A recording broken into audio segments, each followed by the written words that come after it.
Hey guys, it's Callie, and a few days ago I saw a comment by the user named Flower, and it says, can you make a video about your experiences not fitting beauty standards in Korea? As a Korean, I've always been interested in foreigners' experiences. First of all, thank you for watching my videos and commenting on them. I really appreciate it. I also thought this video was such an interesting topic to talk about, so I thought I'd share my own experiences with the beauty standards with you. If you're new to my channel, I just want to give you a little brief background about my experiences in Korea to catch you up a little. So I moved to Seoul, South Korea alone in 2018, and I lived there for about a year. I attended a Korean intensive language program at Seoul University. I visited other big cities throughout the country as well as rural areas. While in Korea, I've met loads of new people, made new friends. I did something new every day. I was always out and about just experiencing new things. If you're interested in vlogs about my time in Korea, click up there. I will leave a playlist for you. So now that you're caught up, please keep in mind that these are my own experiences, and someone who is a native Korean born and raised may have a completely different experience and outlook on these than I do. And someone who comes to Korea for a vacation for a week may also have a completely different experience. So this is what happened to me, what I've gone through, and I just want to share them with you to maybe sort of prepare you if you do plan on going. I don't know. But this isn't a guarantee that this will happen to you as well. So I don't want to discourage you from going to South Korea. It's an amazing country, but every country has their downsides, right? Okay, and before we get into the topic of this video, I would like to introduce you to today's sponsor, Luisa. So I didn't break down and get plastic surgery in Korea, more on that later, but I do like to wear a few simple jewelry pieces to sort of spruce up my look. Today I spiced up my stay-at-home pajama look with my favorite dainty pieces. Right now I'm wearing Suzanne earrings and the Sour Yas necklace. It has this tiny butterfly on it. It's so cute, but they're so simple that I can almost pair them with any outfit. I'm not only in love with the jewelry, but the company itself. Ana Luisa is a completely carbon neutral company. If you don't know what that means, don't worry, I didn't know either until recently. But basically, carbon neutral means that for all the CO2 they produce during the creation of the jewelry and the general running of their business, it has to be counterbalanced with the same amount of oxygen. On their website, they call it Fair Trade with Mother Nature, which is just the cutest thing. Ana Luisa's jewelry is long-lasting and high quality without the luxury markups. They have pieces starting at just $39. These earrings I am wearing were $59, and this beautiful butterfly necklace was $59 as well. Ana Luisa is currently running a holiday sale. The entire website is buy one, get one 40% off, and a free jewelry case if you spend over $150. So if you're interested, click my link in the description to start shopping for a treat for yourself or a gift for someone else. Okay, let's move on. My experiences and opinions. Let's get started. When I first went to Korea, I was someone who was pretty confident in the way that I look.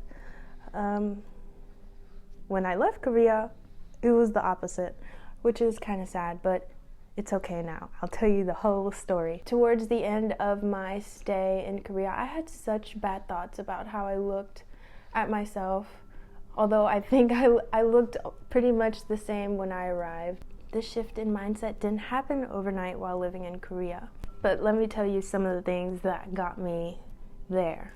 So before the big move, of course, I spent hours on YouTube watching other foreigners' experiences to prepare myself, and one topic I came across a lot that YouTubers were talking about were how unattainable the beauty standards were and how crazy it was and how everyone strived to look like that. So I was like, okay, I'm not Korean, you know, I could never really look like that. I don't want to be like, what's that guy's name? Ollie something? I'll put a picture of who's trying to look like Jimin. You know, I don't think I would ever do that. That's crazy. Plus, I like how I look, so it's fine. And I was okay with the thought I'd never look like an idol. I mean, I don't want to. I'm not Korean or Asian, so. And of course, every country has their standards of beauty. Like, every country has sort of an unattainable beauty standard. Like, here in the US, and I'm sure in other countries, it's like humongous butts and really tiny waists. But I just feel like Korea took it to a whole nother level. And for the first half of my time in Korea, you know, the ads and the trends really didn't bother me. Well, part of the reason the ads didn't bother me is because I couldn't really read Korean yet. So it was just pictures. You know, I stayed in my own lane, I did my own thing, I dressed how I wanted to dress. It was fine. But constantly, every day, seeing signs that are telling me that I'm ugly and I need to fix something about myself, it gets to you eventually. It gets to your subconscious, and then slowly you begin to actually believe it. So the title of this video, Am I Ugly in Korea? Okay, so this is my opinion. This is how I see it. When I was in Korea, I did get compliments. So I got compliments on my eyes, my smile. People would tell me I'm pretty, my hair, which was really nice. My opinion, I kind of feel like foreigners are not held to the same standards as Koreans. So if there is the ideal beauty in Korea, long legs, thin, pale white, tall nose, big eyes, double eyelids. So I kind of feel like an average Korean would be held to those standards. If you don't look like that, I guess you aren't beautiful. But me as a foreigner, I feel like they don't expect me to look like that. Well, one, because I'm not Korean, and also, I don't know how to explain it. I think because foreigners just look so different from the ideal standard of beauty in Korea, we aren't held to the same. Do you know what I'm trying to say? Oh, I don't know. You know, I'll get stares and compliments from time to time, but I think it's just because I'm so different. They don't really expect us to conform, but living there and seeing those ads, I sort of internalize the feelings that I'm ugly and fat in Korea, you know? I think that's my take on it, sort of my opinion. Let me know what you think. And although I'm not Korean, living in Korea and seeing billboards and ads and posters of idols using like diet drinks or something, different ads of plastic surgery, it begins to take a toll on you. Every day taking the subway to class, I would see this one billboard coming up the stairs. It was, I don't know, a random person who was fat, not really fat, and then the after picture of her like really skinny, and she had like this diet like Jello, I think, to like help you lose weight. She looked great before, in my opinion. There was nothing wrong with her. And then the after, she was just really skinny. And I personally, I don't want to look like that. But seeing it every day before school, 2 times a day, you begin to think like, should I look like that? Am I not good enough if I don't look like that? So I'm an active person. I like to lift weights, so I'm a little on the thicker side. Muscle.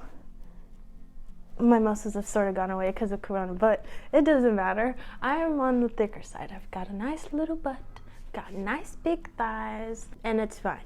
But it's not. It's not what is beautiful in Korea. And, you know, I just began thinking I was fat.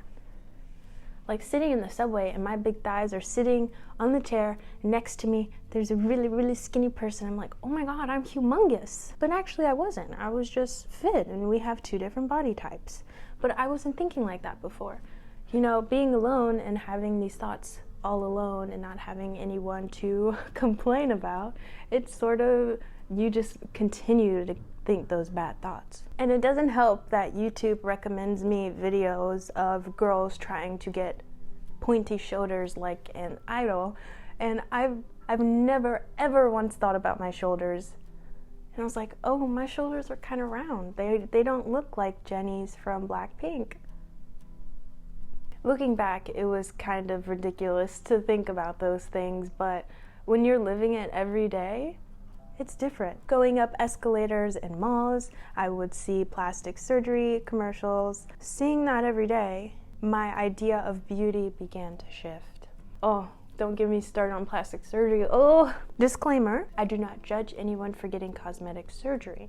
Your body is your body, my body is my body. I don't know, maybe someday I will get my boobs done. Maybe not. It's my choice. And if you want to get it, it's your choice. The problem I have in Korea is that it is marketed so heavily that I kind of feel bad for young women who grow up there and see it every day. You know, I'm not a Korean. I don't know what they're experiencing, but if I saw that every day, of course I'd want to get plastic surgery as soon as I turned 18. I think I saw plastic surgery ads more than any other ad. Like I saw it more than a pizza shop, or I saw it more than a clothing brand. They were everywhere. I only lived in Korea for a year and I considered getting something done. I can't imagine growing up there and seeing it every day of your life. So I often get emails from companies to collaborate, and sometimes those companies are plastic surgery hospitals, and they are very upfront in those emails. So sometimes I would get offers for free plastic surgery in exchange for a video promoting their hospital. And you know, that's fine, that's what companies do. It didn't bother me until some hospitals would tell me what I should get done or what I need to get done. So I got this one email from a hospital. I won't say their name because it's fine. They were saying, oh, your nose is kind of wide, we can slim it down, because Koreans like slim noses. He also said, we can shave down your jaw a bit so you can get a beautiful V-line like Koreans like. And oh my goodness. And the emails were just so upfront, and maybe they didn't consider it rude, but for someone who already was getting a low self-esteem, for a doctor or whoever to tell me that my nose is too big, I need to slim it down, is so sad. You know, if the email said, hey, if you're interested in plastic surgery, we'd love to work with you, blah, blah, blah, you know, that's fine, like a normal business email or whatever. But they're telling me, we need to shave down your jaw. And this was around the time my YouTube started growing, so I would also get comments of people saying, your nose is huge, and you're ugly, and you're fat. Why are you making videos? Why are you in Korea? So the internet comments didn't help. Plastic surgery was always in my mind. So I started to consider it. Not the jaw. I would never shave down my jaw. That sounds horrible. But, you know, the nose job. And I was like, maybe I can get liposuction too, because I thought I was fat. And I was only like 125 pounds. That's not fat. But I saw myself as fat because I wasn't 100 pounds, you know. So I was like, maybe liposuction would be okay. And then it was a different hospital I was talking to, not the one that called me ugly, basically. And they were like, you are too thin to get liposuction. We will not do that surgery on you. And I was just so confused. I was like, why? I'm so big and fat, and the people in the before pictures sort of look like me, and I want to look like the after. And for him to tell me no was very heartbreaking. I'm so thankful he said no, though. Thinking back, I'm like, thank you so much. Oh God. And this was only like a year ago, 2 years ago. And so after he said no, I went on crazy diets. I would do like these crazy K-pop diets where I only ate a sweet potato and an apple and a protein shake. I think that was the IU diet. That didn't last long. And then I was like, okay, I really like food. Dieting isn't for me. So I'll just work out like crazy. So if you remember in a vlog, when I lived with the host family, they have this beautiful trail that I would run on twice a day almost. And I'd go walking, and I tried so hard to lose weight. Oh gosh, but it didn't work because my diet was bad. And, you know, I was just doing it for all the wrong reasons. I was doing it so I could fit a beauty standard that I already didn't fit in the first place, and I would never fit in. Oh, also, It didn't help that my skin was breaking out like crazy during that time. Oh my goodness, it was the worst it's ever been. And people were starting to recognize me, so I would take pictures and my skin would just would look horrible. And I'm like, this is so embarrassing. And the saddest part is I'm not the only one who felt like that. I had 2 other friends that I met in Korea who felt the same way. One was Latina and one was white. You know, I love the country, and I really, once it's safe to travel again, I will definitely go back. Now, like, I think I just feel better. I eat better. I'm cooking. I'm working out. I've got an exercise bike. You know, I feel great. I'm in a great relationship, and I love myself again, you know, and I'm discovering, you know, who I am each day. If you follow me on Instagram or saw my, maybe the last video, you would see that I chopped all of my hair off because I gotta love myself, gotta love my curly hair, experiment with it. This is a wig. If you didn't know already, this is a wig because I absolutely hate the haircut. The actual curls themselves are really cute. I'll put in a picture, but the haircut, I just feel like a broccoli. So while it's growing out, I'm going to rock this cute little wig for now. But I'm not adding any heat to my curls because I'm going to take care of them at least for a few years. I'm still trying to accept my body for what it is. I gained a bit of weight, but you know, it's okay. And I'm eating healthy, I'm exercising, I'm taking an intro to contortion class because I love stretching, I love bending. That's one of the things that has really kept me sane when staying home. And if you didn't know, I have a fitness channel. I have one video because after I posted that video, I sort of just went back into that negative mindset, and I didn't want to film my body and edit my body just looking at it. But now that I'm feeling better, I've already started filming like my flexibility progress, so look forward to that. You can subscribe to that channel if you want to, but it's okay if you don't. So the year of 2020 and 2021 are and will be the years that I'm finally accepting myself. I want to get back to that confidence I had before. I'm pretty happy now. I was happy in Korea. Like, I did really fun things, exciting things every day. I met new people. I ate good food, and I have like forever friends now.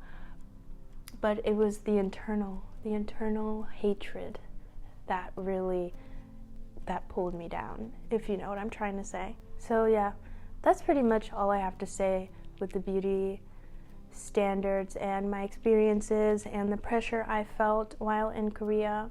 Let me know if you experienced anything different or similar. I'd love to sort of vent together. And thank you for watching. I really appreciate it. This was probably, I hope it wasn't too boring. It was just talking. And don't forget to check out Luisa for some beautiful jewelry for yourself or a loved one this holiday season. So click on my link in the description if you're interested. And I will see you next time. Bye!